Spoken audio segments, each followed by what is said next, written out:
ginawa kong DIY mini rocket stove. Hindi siya maganda hindi siya maganda tignan, pero useful naman sa tingin ko. Hindi ko pa nasusubukan. So share ko sa inyo paano siya inassemble. Okay, so ito na nga, ito yung aking DIY mini rocket stove. Ewan ko ba, ako lang ba yung parang nasa-satisfy ako pag, although meron naman akong rocket stove na, pero para bang gusto kong gumawa ng pinaghirapan ko or DIY, ewan ko. Anyways, parang yun yata yung way ko para ma-recharge. So ito, no? Napakasimple lang. Kailangan nyo lang ng ito, yung pinaka ang tawag dito is utensil holder, no? Maraming klase nito, may square, marami pang may mga butas-butas dyan. So ito lang yung isa klase ng utensil holder or utensil cup holder. So kailangan nyo lang bumili ng ganito.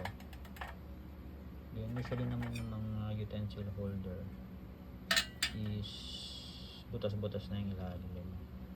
So ang ginawa ko lang nilakihan ko lang yung butas niyan, no? Binutas ko lang yan ng pako. Nilakihan ko lang kasi masyadong maliit. So kailangan kasi natin, para maging effective yung rocket stove, is malalaglag yung abo para yung airflow tuloy-tuloy.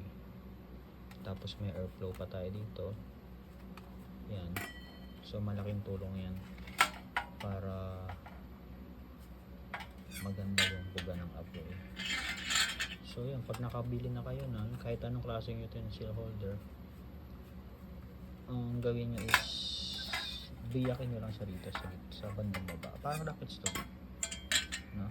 Ang ginawa ko dyan, hindi ko na lang mapakita, pero ang ginawa ko dyan is hiniwa ko yan dito. Yan, hiwain nyo yan dyan, kahit ano, gunting lang pinanghiwa ko dyan, tapos dito hiwain nyo lang din dito para mabubukan nyo siyang ganun. Mabubukan nyo lang na ganun. Yan, pag nabukan nyo na yan, nabukan na siya, lagyan nyo lang ng foil kasi masyadong matulis, baka masugat pa kayo. Pwede nyo rin i-grinder, nasa sa inyo para maganda tignan, pero ginawa ko, binilutan ko na lang ng foil. Yan, para magiging ano siya, rocket stove ang dating. Pwede nyo pang pagandahin yan, lagyan nyo ng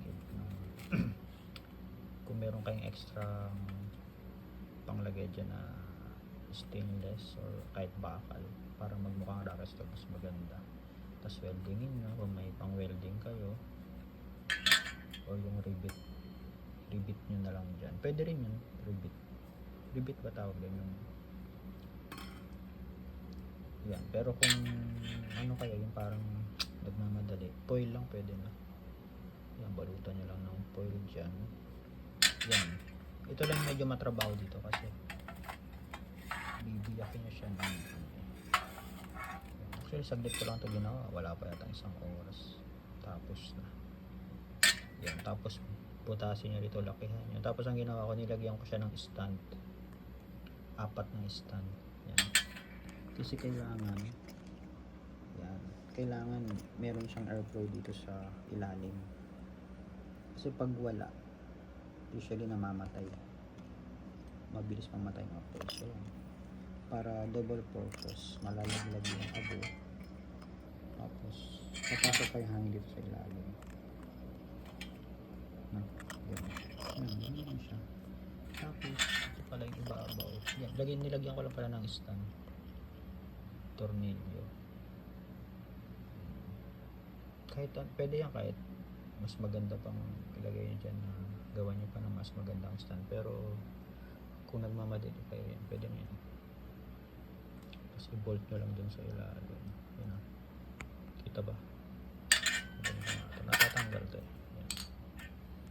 Yun. Naka-bolt dun sa ilalim. Yung 4 na tornilyo. Yan. Tapos ito naman yung ginawa kong tayo dito. Patungan para hindi naman mahuhulog yung kaldero. Kung meron kayong bracket yan, i-triangle nyo lang. Bracket lang, ano to eh, bracket na pa L. Pinukpok ko lang para maging pantay. Ayan. Tapos pinagdikit ko lang ng tornilyo. 4 na tornilyo. Yan. Diba? Sakto siya dyan. Nakapag-YouTube pa rin. Yung iba naman ang ginagawa, parang nilalagyan nila ng ano dito, parang pa-cross. Pwede rin yan. Pa-cross na ganun.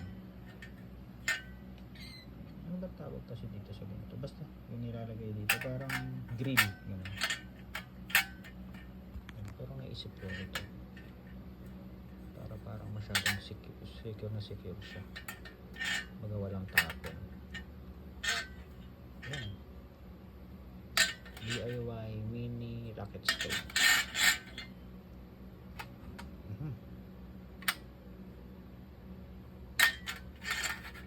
Okay ba? Sa mga mahilig mag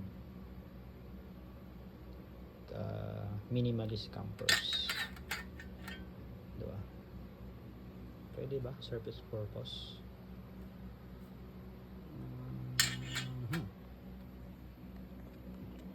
Test fire natin sa effective.